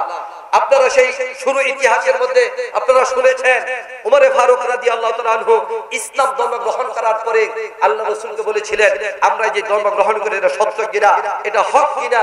আল্লাহ রাসূল বলেছেন, হ্যাঁ এটা হক এবং সত্য ধর্ম। ওমরে ফারুক রাদিয়াল্লাহু তাআলা বলেছিলেন, আর এইটা গোপনে হবে না। আসুন আমরা মার্চ করতে করতে, লং মার্চ করতে করতে, হামজা রাদিয়াল্লাহু তাআলা ছিল পিছনে আর ওমরে ফারুক রাদিয়াল্লাহু তাআলা ছিল সামনে, এভাবে যে তিনি কাবার চত্বরের মধ্যে ওমরে ফারুক রাদিয়াল্লাহু তাআলার নেতৃত্বে সর্বপ্রথম প্রকাশ্যে মক্কা নগরীর মধ্যে নামাজের ব্যবস্থা হয় ওমরের নেতৃত্বে। সুবহানাল্লাহ। প্রিয় হাজিরিন, ওমর ফারুক রাদিয়াল্লাহু তাআলা আনহুর তিনার জীবনের মধ্যে যে ঘটনাগুলো তিনি আমাদের জন্য করে গিয়েছেন, তার মধ্যে উল্লেখযোগ্য যে সমস্ত, তার মধ্যে বিশেষভাবে যেগুলো দেখতে হয়, আমরা যে কোরআনে কারীম পড়ি, এই কোরআনে কারীমের সংকলন করতে আবু বকর সিদ্দিক রাদিয়াল্লাহু তাআলাকে সর্বপ্রথম ওমর ফারুক রাদিয়াল্লাহু তাআলা উদ্বুদ্ধ করেছিলেন খলিফাতুল মুসলিমিন। যুদ্ধের ময়দানে আমাদের হাফেজ সাহাবীরা যেভাবে শাহাদাত বরণ করতেছে, একটা সময় এমন আসবে এই কোরআনের মুখস্থকারী কেউ পাওয়া যাবে না। অতএব আমাদের উপর দায়িত্ব হলো এমন একটা ব্যবস্থা করা, আর ওয়ালা উম্মত কিয়ামত পর্যন্ত এই যেইভাবে কোরআন আল্লাহ তাআলা নাযিল করেছেন নির্ভুল এভাবে যেন কোরআনে কারীমকে পাই তার ব্যবস্থা করা। সর্বপ্রথম ওমর ফারুক রাদিয়াল্লাহু তাআলা আনহু আবু বকর সিদ্দিক রাদিয়াল্লাহু তাআলা আনহুকে উদ্বুদ্ধ করলেন এই কোরআনকে সংকলন করার জন্য। প্রিয় হাজিরিন, আপনারা জানেন আমাদের সমাজের মধ্যে কয়েকটা সন গণনা হয়, ইংরেজি সন, বাংলা সন, আরেকটা হলো হিজরি সন। ওমর ফারুক রাদিয়াল্লাহু তাআলা আনহু তিনার খেলাফত কালে সর্বপ্রথম তিনি হিজরি সনের সূচনা করেন। প্রিয় হাজিরিন, ওমর ফারুক রাদিয়াল্লাহু তাআলা আনহু তিনার খেলাফত কালে 20 রাকাত তারাবির নামাজ জামাতের সাথে আদায় করা, এই যে সুন্নাত, এটা ওমর ফারুক রাদিয়াল্লাহু তাআলার জামানায় চালু হয়। আপনারা দেখছেন না, রমজান মাস আসার পরে আমাদের সমাজের মধ্যে 8 রাকাত 20 রাকাত এটা অনেক ধাক্কাধাক্কি হয় কি হয় না? আমাদের অনেক ভাই না বুঝে না শুনে তারা 8 রাকাত তারাবির নামাজ পড়ে মসজিদ থেকে বের হয়ে যায়, তারা মনে করে খুব ভালো কাজ করতেছে। এই 8 রাকাত 20 রাকাত তারাবি নিয়ে দলিল দেওয়ার সময় আমার এখানে নাই। আমি শুধু এটুকু বলবো, আরে ভাই, যারা আপনারা 8 রাকাত তারাবির নামাজ পড়ে বের হয়ে যান, আপনার বিবেককে একবার চিন্তা করুন তো, মক্কা মদিনার মধ্যে মসজিদে হারামে এবং মসজিদে নববীতে যেখানে 20 রাকাত তারাবির নামাজ হয়, আপনি অত বড় আলেম কোত্থেকে হয়ে গেলেন যে আপনি 8 রাকাত করে বের হয়ে যান? মুহতারাম হাজিরিন, ওমর ফারুক রাদিয়াল্লাহু তাআলা আনহু এই তারাবির নামাজ 20 রাকাত জামাতের সাথে আমাদের জন্য তো নিয়ম করে গিয়েছেন। প্রিয় হাজিরিন, বাইতুল্লাহ শরীফ যে আমরা বর্তমানে দেখি, মসজিদে নববী, এটা একবারে ছোট্ট ছিল আল্লাহ রাসূলের জামানায়, আবু বকর সিদ্দিক রাদিয়াল্লাহু তাআলার জামানায়। ওমর ফারুক রাদিয়াল্লাহু তাআলা এসে সর্বপ্রথম এটাকে তিনি সম্প্রসারণ করেন, এটাকে বড় করেন। প্রিয় হাজিরিন, ওমর ফারুক রাদিয়াল্লাহু তাআলা আনহু 10 বছরের খেলাফত কালে ইসলামের ইতিহাসে আল্লাহ রাসূলের পর থেকে আজও পর্যন্ত ওমর ফারুকের শাসনকালে তিনি অর্ধ জাহানকে তিনি ইসলামের সুশীতল ছায়ার নিচে নিয়ে এসেছিলেন, আর কেউ আনতে পারে না। এটা ছিল ওমরের খেলাফত কাল। প্রিয় হাজিরিন, আমার আলোচনার সর্বশেষ যে পয়েন্ট ছিল গুরুত্বপূর্ণ, যা আমাদের জন্য শিক্ষা, আমি তা এখন আলোচনা করব। প্রিয় হাজিরিন, সর্বপ্রথম আসুন শাসন ব্যবস্থা, সোনালী শাসন ব্যবস্থা, যে শাসন ব্যবস্থার মাধ্যমে জনগণ প্রজারা রাজার উপর সন্তুষ্ট থাকবে, সমাজের মধ্যে ন্যায় ইনসাফ প্রতিষ্ঠা হবে, সমাজের সর্বস্তরের জনগণ শান্তিতে নিরাপদে বসবাস করবে। এর জন্য যদি কাউকে নমুনা, কাউকে মডেল করতে হয়, কারো অনুসরণ করতে হয়, এক বাক্যে যার অনুসরণ করা যাবে সেটা হলো ওমর ফারুক রাদিয়াল্লাহু তাআলার খেলাফতকাল। প্রিয় হাজিরিন, আমি ছোট্টভাবে কয়েকটা উদাহরণ দেব, তাহলেই বুঝতে পারবেন ওমর ফারুক রাদিয়াল্লাহু তাআলা আনহুর জামানায় ইনসাফ কি পরিমাণ ছিল। প্রিয় হাজিরিন, আমর ইবনে আল-আস একজন সাহাবী ছিলেন, তিনি হেমসের গভর্নর ছিলেন। ওই জায়গায় ওমর ফারুক রাদিয়াল্লাহু তাআলা আনহুর ছেলে আব্দুর রহমান নেশা করেছিল। যে নেশা করার পরে আমর ইবনে আল-আস চিন্তা করলেন, খলিফাতুল মুসলিমিন ওমর রাদিয়াল্লাহু তাআলা আনহুর ছেলে, তাকে যদি প্রকাশ্য বেত্রাঘাত করা হয় তাহলে একটা প্রেস্টিজের আঘাত আসে। তিনি তাকে শাস্তি দিয়েছেন, কিন্তু ঘরের ভিতর নিয়ে। ওমর রাদিয়াল্লাহু তাআলা ছেলে আব্দুর রহমানকে ঘরের ভিতর নিয়ে শাস্তি দিয়েছেন। ওমর ফারুক রাদিয়াল্লাহু তাআলার কাছে খবর আসলো যে হেমসের গভর্নর আমর ইবনে আল-আস তিনার ছেলে আব্দুর রহমানকে ঘরের ভিতরে বেত্রাঘাত করেছে। ওমর ইবনে আল-আসকে ডেকে আনলেন এবং তিনার ছেলে আব্দুর রহমানকে ডেকে আনলেন। ওমর ফারুক রাদিয়াল্লাহু তাআলা আনহু নিজ হাতে প্রকাশ্য তিনার ছেলেকে বেত্রাঘাত করলেন। কোন ইতিহাসের মধ্যে পাওয়া যায় ওমর ফারুক রাদিয়াল্লাহু তাআলা আনহু তিনার ছেলেকে যে বেত্রাঘাত করেছিলেন, ওই বেত্রাঘাতের আঘাতেই পরিশেষে ওমরের ছেলের মৃত্যু হয়। প্রিয় হাজিরিন, আজকের জমানার শাসকদেরকে এই ইতিহাস শোনাতে চাই যে আজকে আমাদের সমাজের মধ্যে যদি নিজের পরিবার, নিজের দল, নিজের সন্তান, নিজের আত্মীয় স্বজনের মধ্যে যদি অন্যায় অবিচার দেখা হয়, তাদেরকে সর্বপ্রথম আপনি শাস্তির আওতায় আনুন। আপনার আপনার বিরোধী দল, আপনার বিপক্ষ দল যদি থাকে তাকে শুধু শাস্তির আওতায় আনবেন, আর আপনার পক্ষের লোকেরা যদি অপরাধ করে তাদেরকে ছেড়ে দিবেন। মনে রাখবেন ওই শাসন ব্যবস্থা চিরদিন টিকে থাকতে পারে না। ঠিক কিনা বলুন? প্রিয় হাজিরিন, আরেক হাদিসের মধ্যে, আরেক ঘটনার মধ্যে আসছে ওমরে ফারুক রাদিয়াল্লাহু তাআলা আনহু কি পরিমাণ তাকওয়ালা ছিলেন। একদিন তিনি মোমবাতি জ্বালিয়ে বসে আছেন, তিনি কি যেন লিখতেছেন। এমন তো অবস্থায় ওমরে ফারুক রাদিয়াল্লাহু তাআলা আনহুর সাথে কথা বলার জন্য তিনার আত্মীয় দুইজন লোক ওইখানে গেলেন। দুইজন লোক ওমরে ফারুক রাদিয়াল্লাহু তাআলার কাছে যাওয়া মাত্রই ওমরে ফারুক রাদিয়াল্লাহু তাআলা মোমবাতিটা নিভিয়ে ফেললেন। এই মোমবাতিটা নিভে আরেকটা মোমবাতি জ্বালালেন। লম্বা ঘটনা। তিনার আত্মীয় স্বজন যারা ছিল তিনাকে জিজ্ঞেস করলো, ওমর খলিফাতুল মুসলিমিন, আমরা আসা মাত্রই আপনি একটা মোমবাতি নিভিয়ে ফেললেন, আরেকটা মোমবাতি জ্বালালেন, ঘটনাটা কি? ওমর রাদিয়াল্লাহু তাআলা বলতেছেন, তোমরা আসার আগে আমি রাষ্ট্রের কাজ করতেছিলাম, যে মোমবাতিটা জ্বালানো ছিল এটা রাষ্ট্রের পক্ষ থেকে দেওয়া, আর তোমরা আসার পরে আমি ব্যক্তিগতভাবে তোমাদের সাথে কথা বলবো, এটা রাষ্ট্রীয় কোনো কাজ নয়। আমি যদি রাষ্ট্রীয় মোমবাতি জ্বালিয়ে তোমাদের সাথে কথা বলি, কিয়ামতের ময়দানে আল্লাহর কাছে জবাবদিহি করতে হবে, যে কারণে আমি ওই মোমবাতি জ্বালিয়ে আমার ব্যক্তিগত মোমবাতি জ্বালিয়েছি। সুবহানাল্লাহ। প্রিয় হাজিরিন, আজকের জমানার শাসকদের অবস্থা, আমাদের দেশের অবস্থা যদি দেখেন, তাহলে এদেশের উন্নয়ন করতে যে যদি 10 টাকার উন্নয়ন হয়, তাহলে 15 টাকা লুটপাট হয়ে যায়। ঠিক কিনা বলুন? আমাদের এদেশ থেকে হাজার হাজার কোটি টাকা এদেশ থেকে পাচার হয়ে সুইজারল্যান্ডের সুইস ব্যাংকে জমা হয়েছে। ওই সমস্ত অর্থ কেলেঙ্কারি, ব্যাংক লুটকারী, অর্থ সম্পদ লুটকারী, জনগণের অর্থ চুষে যারা, তাদেরকে বলতে চাই, তোমরা যদি চিরস্থায়ী ক্ষমতা চাও, এদেশের শাসন ব্যবস্থা আসতে চাও, ওমরে ফারুক রাদিয়াল্লাহু তাআলা আনহু যেভাবে শাসন ব্যবস্থা করেছিলেন সেইভাবে চলে আসো, তাহলে তোমাদের ক্ষমতা চিরস্থায়ী হবে, তোমরা নিরাপদে এদেশের মধ্যে শাসন ব্যবস্থা চালাতে পারবে। ঠিক কিনা বলুন? আমি ঘটনা বলে ওইদিকে যাব না। যখন করোনাকালীন ছিল, করোনাকালীন সময় আমাদের মধ্যে চলতেছিল, তখনকার প্রতিবেদন হলো সুইজারল্যান্ডের সুইস ব্যাংকের মধ্যে যেই দেশ থেকে সবচেয়ে বেশি অর্থ পাচার করে জমা হয়েছে ওটা হলো বাংলাদেশ। ওই বাংলাদেশ থেকে, এই দরিদ্র দেশ থেকে ওই সমস্ত অর্থ লুটেরারা বাংলাদেশের অর্থকে তারা সুইজারল্যান্ডে জমা করেছে। কাজে এভাবে এই দেশের মধ্যে শান্তি আসতে পারে না। তোমরা যদি শান্তি চাও, তোমরা যদি ক্ষমতা চাও, তাহলে ওমরে ফারুক রাদিয়াল্লাহু তাআলা আনহু তিনার শাসন ব্যবস্থাকে ফলো করো, তাহলেই তোমরা ক্ষমতায় থাকতে পারবে, আসতে পারবে। আর যদি গণতন্ত্র, তন্ত্র মন্ত্র, ওই সমস্ত জুলুম নির্যাতন শোষণের পথ অবলম্বন করো, তাহলে অনেকের পতন হয়েছে, ভবিষ্যতেও পতন হবে। যতক্ষণ পর্যন্ত কোরআন হাদিসের আলোকে সাহাবা আজমাইনদের খেলাফতকালীন শাসন ব্যবস্থা চালু না হবে, ততক্ষণ পর্যন্ত কারো ক্ষমতা স্থায়ী হতে পারে না। প্রিয় হাজিরিন, ইতিহাসের মধ্যে আসছে ওমরে ফারুক রাদিয়াল্লাহু তাআলা আনহু তিনার শাসন ব্যবস্থায় যতটা ইনসাফ ছিল, ইয়ামান থেকে কিছু কাপড় আসছে, ইয়ামান থেকে কিছু কাপড় হাদিয়া আসছে। কাপড় হাদিয়া আসার পরে সকলের জন্য এক টুকরা করে কাপড় হাদিয়া দিয়েছেন। উমরে ফারুক রাদিয়াল্লাহু তাআলা আনহু শুক্রবার দিন জুমার খুতবা দেওয়ার জন্য উঠলেন। যখন তিনি দাঁড়াইলেন খুতবা দেওয়ার জন্য, তিনার পরনে যে কাপড়টা ছিল জুব্বা, যেই কাপড় ইয়ামান থেকে আসছে, ওই কাপড়েরই জুব্বা উমরে ফারুক রাদিয়াল্লাহু তাআলা আনহুর পরনে। ওমর রাদিয়াল্লাহু তাআলা দাঁড়াইছেন খুতবা দেওয়ার জন্য। এক সাহাবী বলেন, আমিরুল মুমিনিন, আমার একটা প্রশ্ন আছে, আমার এই প্রশ্নের উত্তর দিয়ে আপনার খুতবা দিতে হবে। আচ্ছা, আপনারা বলুন তো, এটা কেমন বড় সাহসের প্রয়োজন? আমিরুল মুমিনিন, খলিফাতুল মুসলিমিন, তিনি খুতবা দিবেন, মিম্বরে উঠেছেন। একজন সাধারণ সাহাবী বলেন, আপনি দাঁড়ান, আপনার কাছে প্রশ্ন আছে, এরপর আপনি খুতবা দিবেন। কতটা আশ্চর্য ব্যাপার! আমার জীবনে এমন একটা ঘটনা ঘটেছিল। আমার বাড়ি বাইশপাড়া, হুজুর আমাদের এলাকার চিনেন, তো ওইখানে একদিন আমি মিম্বরে দাঁড়াইছি খুতবা দেওয়ার জন্য।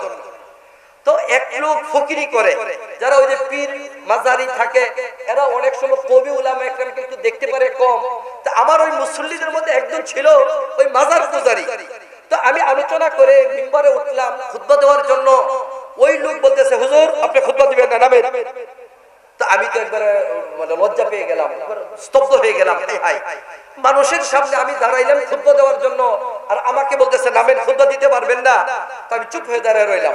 মসজিদের মধ্যে যারা গণ্যমান্য ব্যক্তি ছিল ওনাকে কি হয়েছে, কেন খুতবা দিবে না? ও আর কোনো কথা বলে না। তো ওরা বলতেছে হুজুর আপনি খুতবা দেন, পরে এটা বুঝবো।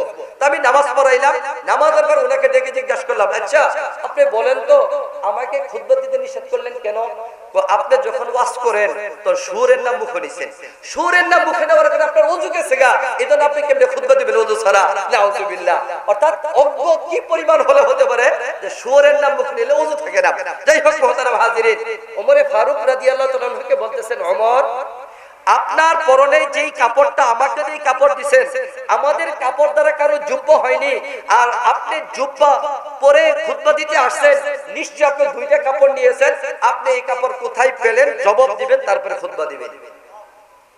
আমাদের সমাজে আগে একজনের চেয়ারম্যান ছিল, আগে একজনের মেম্বার ছিল বা এমপি ছিল, নির্বাচন করার আগে তার যে পরিমাণ অর্থ ছিল, নির্বাচন করার পরে কত গুণ তাদের অর্থ সম্পদ বাড়ে, এটা আপনারা বলতে পারেন। এমন কারো কোন সাহস আছে কোন চেয়ারম্যান এমপি মন্ত্রীকে কেউ জিজ্ঞাসা করবে যে আপনার এত অর্থ সম্পদ কোত্থেকে হলো? কারো সাহস সাথে জিজ্ঞাসা করা? আমাদের সমাজের মধ্যে এই সাহস নেই। ওমর ফারুককে জিজ্ঞাসা করলেন, ওমর ফারুক চুপ করে দাঁড়িয়ে রইলেন। তিনার ছেলে আব্দুল্লাহ তিনি বলতেছেন, আমি আপনাদেরকে উত্তর দিচ্ছি, আমি আপনাকে উত্তর দিচ্ছি। আমার বাবা যখন এই কাপড় দিয়ে জামা বানাতে যাচ্ছেন, তখন এই কাপড় দিয়ে জামা হবে না, ওই বাইতুল মাল থেকে ইয়ামান থেকে যে কাপড় হাদিয়া আসছে, আমার যে অংশটুকু ছিল আমি আমার এই অংশটুকু আমার বাবাকে দিয়ে দিয়েছি। আমার অংশ আমার বাবার অংশ মিলিয়ে তিনি জুব্বা বানিয়েছেন। বাইতুল মাল থেকে আমার বাবা অতিরিক্ত কাপড় নেই নাই। এই ছিল ওমর রাদিয়াল্লাহু তাআলা আনহুর ইনসাফ। প্রিয় হাজিরিন, কত ঘটনা, একের পর এক ঘটনা যদি শুনতে থাকবেন এরপরে শেষ হবে না। রোম সম্রাট যখন শুনতে পেল একের পর এক এরকম উমর ফারুক রাদিয়াল্লাহু তাআলা আনহু দেশ দখল করতেছেন, রোম সম্রাট ভয় পেয়ে গেল এমন একটা সময় আসতে পারে আমার রাজ্য দখল করবে। রোম সম্রাটের পক্ষ থেকে তিনি দূত পাঠালেন, যাও যা দেখে আসো তো উমর ফারুকের অবস্থাটা কেমন। যাও দূত পাঠালেন, দেখে আসো উমর ফারুক রাদিয়াল্লাহু তাআলা আনহু কেমন শান শৌকত পাওয়ার ক্ষমতা তার কেমন, তোমরা একটু দেখে আসো। রোম সম্রাটের পক্ষ থেকে দূত আসলো, বার্তাবাহক আসলো। এসে দেখতে এসে সাহাবা আজমাইনদেরকে জিজ্ঞেস করতেছেন, তোমাদের যিনি আমির খলিফাতুল মুসলিমিন ওমর সে কোথায়? তারা বলতেছে উমর রাদিয়াল্লাহু তাআলা আনহুর উট হারিয়ে গেছে, তিনি ওই মরুভূমিতে উট খুঁজতে গেছেন, হয়তো ওইখানে আছে, যাও তোমরা একটু খুঁজে নাও। ওই যে রোম সম্রাটের পক্ষ থেকে যে দূত আসছিল সে উমর রাদিয়াল্লাহু তাআলাকে খোঁজার জন্য বের হয়ে গেছেন মরুভূমির মধ্যে। যে দেখেন একটা গাছের নিচে একটা উট বাঁধা, উমর ফারুক রাদিয়াল্লাহু তাআলা আনহু তিনার হাতে যে লাঠিটা ছিল এই লাঠিটা মাথার নিচে রেখে ওই বালুর মধ্যে শুয়ে আছেন এই গাছের ছায়ায়। ওই রোম সম্রাট এই অবস্থা দেখে সে নিশ্চিত হয়ে গেল যেই খলিফাতুল মুসলিমিন, যার জন্য কোনো প্রটোকলের প্রয়োজন হয় না, কোনো এলাকায় গেলে তার জন্য নিরাপত্তার প্রয়োজন হয় না, যার আমানতদারি যার নিরাপত্তা তার জনগণের কাছে এমন, সে খলিফাতুল মুসলিমিন হওয়ার যোগ্য, তার কাছে সমস্ত রাজা প্রজারা পরাজিত হবে। অতএব তার কাছে আমাদের সিলিন্ডার করতে হবে। রোম সম্রাটকে যে জানালেন যে এই খলিফাতুল মুসলিমিন তার এই অবস্থা দেখে আসছি, অতএব তার সাথে কোনো পাওয়ার চলবে না। প্রিয় হাজিরিন, আপনারা বলুন আমাদের সমাজের মধ্যে কোনো রাজা, কোনো এমপি মন্ত্রী পুলিশের প্রটোকল ছাড়া, নিরাপত্তা ব্যবস্থা ছাড়া জনগণের কাছে আসার সুযোগ আছে? পারবে? কোনদিন পারবে? কেন পারবে না? তারা জানে তারা ওই পরিমাণ অপরাধ করেছে, সাধারণ অবস্থায় জনগণ তাদেরকে পাইলে আর কখনো তাদেরকে ছাড় দেবে না। প্রিয় হাজিরিন, উমর ফারুক রাদিয়াল্লাহু তাআলা আনহু থেকে সেই শিক্ষা আমাদের নিতে হবে। প্রিয় হাজিরিন, উমর ফারুক রাদিয়াল্লাহু তাআলা আনহু অনেক ঘটনা ফিলিস্তিনের ওই দেশের যখন চাবি আনতে যাবেন, অনেক লম্বা ঘটনা, সাহাবা আজমাইনদেরকে পাঠালেন যে যাও তোমরা চাবি নিয়ে আসো। তখনকার ওই সময়কার যিনি পাদ্রী ছিলেন জাফর ইউনুস ছিল পাদ্রী। সেই পাদ্রী বলল যে না, এই ফিলিস্তিনের চাবি আমরা খলিফাতুল মুসলিমিন ছাড়া কাউকে দেব না। আপনারা অনেক ঘটনা ওইটা অনেকবার হয়তো শুনেছেন। ওমর রাদিয়াল্লাহু তাআলা তিনার গোলামকে নিয়ে এক উট নিয়ে বের হয়ে গেলেন ফিলিস্তিনের চাবিকে দখল করার জন্য, চাবি হাতে নেওয়ার জন্য। প্রিয় হাজিরিন, উমরে ফারুক রাদিয়াল্লাহু তাআলা যাচ্ছে, গোলাম যাচ্ছেন। কিছুক্ষণ যাওয়ার পরে উমর রাদিয়াল্লাহু তাআলা বললেন, শুধু আমি উটের পিঠে আরোহণ করে যাব আর গোলাম তুমি হেঁটে যাবে, এটা হয় না। এখন তুমি উটের পিঠে উঠো, আমি জানি। কিছুক্ষণ যাওয়ার পরে কখনো উমর রাদিয়াল্লাহু তাআলা উটের লাগাম টেনে নেই, গোলাম সওয়ার হয়ে যায়। কখনো উমর রাদিয়াল্লাহু তাআলা সওয়ার হয়, গোলামে এরকম রশি টানতে থাকে। এভাবে যাইতে যাইতে যখন ওই রাজ দরবারে ফিলিস্তিনের ওই রাজ দরবারে ওই কাছাকাছি চলে গেল, তখন পালাক্রমে উমরের পালা হলো রশি টানার আর গোলামের পালা হলো উটের উপর সওয়ার হয়ে থাকার। এভাবে তারা রাজ দরবারে প্রবেশ করলো। ওই সময়কার ওইখানকার পাদ্রীরা বসা ছিল। উমর রাদিয়াল্লাহু তাআলা আনহু ওই উটের রশি টানতেছেন আর তিনার পরনে যে জামা ছিল 70টা তালির আওয়াজ ছিল। ওই জাফর ইউনুস বলে, আমি আসমানি কিতাবের মধ্যে দেখে এসেছি শেষ জামানার খলিফার মধ্যে যারা আমিরুল মুমিনিন হবে, যিনি এই সারা বিশ্বকে শাসন করবে, তার মধ্যে যিনি এখানে আসবেন তিনার জামার মধ্যে 70টা তালি থাকবে, তিনি উটের লাগাম টেনে আসবেন। আমার পুরো ইয়াকিন হয়ে গেল শেষ জামানার খলিফা যিনি হলেন সে উমরে ফারুক রাদিয়াল্লাহু তাআলা আনহু। ওই পাদ্রী উমরে ফারুক রাদিয়াল্লাহু তাআলা হাতে ওই তাদের চাবি তুলে দিলেন। সুবহানাল্লাহ। এই ছিল উমর রাদিয়াল্লাহু তাআলা আনহুর শাসন ব্যবস্থা। আপনারা অনেক এই ঘটনা শুনেছেন। উমরে ফারুক রাদিয়াল্লাহু তাআলা বলতেন, আমার সমাজে, আমার রাজ্যে, আমার রাষ্ট্রে যদি একটা কুকুর না খেয়ে থাকে, কিয়ামতের ময়দানে আল্লাহর কাছে আমার জবাবদিহি করতে হবে। কিয়ামতের ময়দানে আল্লাহর কাছে আমার জবাবদিহি করতে হবে। আল্লাহ রাসূল সাল্লাল্লাহু আলাইহি সাল্লাম উমরে ফারুক রাদিয়াল্লাহু তাআলা আনহু রাতের শেষ প্রহরে যখন মানুষ ঘুমিয়ে থাকতো তখন তিনি বের হতেন, এরকম ভাবে এলাকার খোঁজ খবর নিতেন, মানুষের কি অবস্থা একটু করে খোঁজ খবর নিতেন। এখানে লম্বা ঘটনা আছে। উমরে ফারুক রাদিয়াল্লাহু তাআলা আনহু একদিন এরকম রাতের বেলা বের হয়েছেন। বের হয়ে দেখতেছেন এক ঘরের মধ্যে বাচ্চাদের কান্নার আওয়াজ আসতেছে। একজন মহিলা এরকম ভাবে চুলার মধ্যে যেন কি জাল দিতেছে। উমর রাদিয়াল্লাহু তাআলা আনহু ওই মহিলাকে জিজ্ঞাসা করলেন, এই যে বাচ্চারা কান্নাকাটি করতেছে, আপনি চুলার মধ্যে কি যেন জাল দিতেছেন, বাচ্চাদের খাবার দিচ্ছে না কেন, ওরা তো কষ্ট করতেছে। উমরে ফারুক রাদিয়াল্লাহু তাআলা আনহুকে ওই মহিলা চিনতেন না।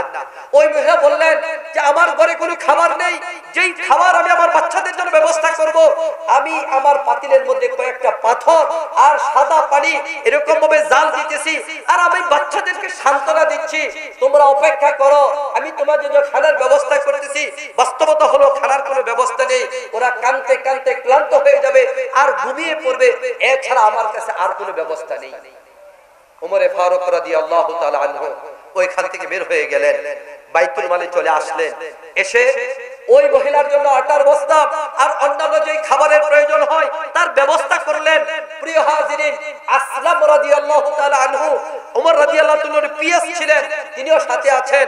আসলাম রাদিয়াল্লাহু তাআলা আনহুকে বললেন, হে আসলাম, এই আটার বস্তা আমার পিঠের মধ্যে তুলে দাও।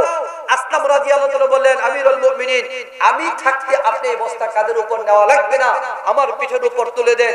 লম্বা ঘটনা। ওই দিনকার উমরে ফারুক রাদিয়াল্লাহু তাআলা বলেছিলেন, হে আসলাম, কিয়ামতের ময়দানে আমার রাজ্যের মধ্যে একজন মানুষ না খেয়ে থাকে, এই জবাব যদি দিতে হয় আমি উমরের দিতে হবে, তুমি আসলাম ওই দিন জবাব দেবে না, আটার বস্তা আমার কাঁধে তুলে দাও। সুবহানাল্লাহ। প্রিয় হাজিরিন, উমরে ফারুক রাদিয়াল্লাহু তাআলা আনহু তিনি নিজে বস্তা কাঁধে তুলে নিলেন, ওই বাচ্চাদেরকে খানা দানার ব্যবস্থা করলেন এবং ওই খানা দানা খাওয়ার পরে উমরে ফারুক রাদিয়াল্লাহু তাআলা চুপ করে পিছনে বসেছিলেন। আর যখন ওই বাচ্চারা খানা দানাকে হাঁটতেছিলেন, আলহামদুলিল্লাহ বলে চলে আসছেন। প্রিয় হাজিরিন, এরকম অসংখ্য ঘটনা উমরে ফারুক রাদিয়াল্লাহু তাআলার জীবনে ঘটেছে। আজকে যদি আমরা এখান থেকে শিক্ষা নিতে চাই উমরের জীবনী থেকে, তিনার শাসন ব্যবস্থা ছিল আদল ইনসাফে ভরপুর। প্রজাদের কার কি প্রয়োজন এটা তিনি দেখতেন, কখনো জুলুম নির্যাতন শোষণ করতেন না, যে কারণে যুগ যুগ ধরে উমরে ফারুক রাদিয়াল্লাহু তাআলা আনহুর ওই খেলাফত কালকে স্বর্ণালী যুগ বলা হয়। প্রিয় হাজিরিন, আজকে আমাদের জন্য সেই শিক্ষা নিতে হবে। আজকে আমাদের দেশের যারা ক্ষমতায় আসে, আসার সাথে সাথেই তারা জুলুম নির্যাতন শোষণ নিপীড়ন অর্থ কেলেঙ্কারি চারদিক থেকে লুটিয়ে পড়ে। প্রিয় হাজিরিন, এভাবে একটা রাষ্ট্র ব্যবস্থা চলতে পারে না। প্রিয় হাজিরিন, আজকে যদি আমাদের এই দেশের মধ্যে শান্তি শৃঙ্খলা আনতে হয়, একটাই মাত্র মাধ্যম কোরআনী শাসন ব্যবস্থা চালু করতে হবে। উমরে ফারুক রাদিয়াল্লাহু তাআলা আনহু যেভাবে কোরআনের মাধ্যমে শাসন করেছিলেন, ওই কোরআনের শাসনের ব্যবস্থা আনতে হবে, তাহলে এই দেশের মধ্যে শান্তি শৃঙ্খলা বয়ে আসবে। ঠিক কিনা বলুন? প্রিয় হাজিরিন, সর্বশেষ বলবো, আজকে আমাদের যুব সমাজের উদ্যোগে এই মাহফিল, আজকে আমাদের যুব সমাজের উদ্যোগে এই মাহফিল, আমাদের যুব সমাজ এদের ব্যাপারে আল্লাহ রাসূল সাল্লাল্লাহু আলাইহি ওয়াসাল্লাম বলেছেন যে 7 শ্রেণীর মানুষ কিয়ামতের ময়দানে যখন আর কোনো ছায়া থাকবে না, ওই ছায়ার মধ্যে জায়গা হবে। একটা হলো শাবুন নাশা ফি ইবাদাতিল্লাহ, ওই যুবক যে যুবক তার যৌবনকাল ইবাদতের মধ্যে কাটিয়েছে। আমাদের যে যুবকগুলো আজকের এই মাহফিলের আয়োজন করেছে, আমি আল্লাহ তাআলার কাছে দোয়া করব এই যুবকগুলোদের জন্য আল্লাহ রাব্বুল আলামিন কিয়ামতের ময়দানে রহমতের ছায়া নিচে জায়গা দেন। সকলে বলি আমিন।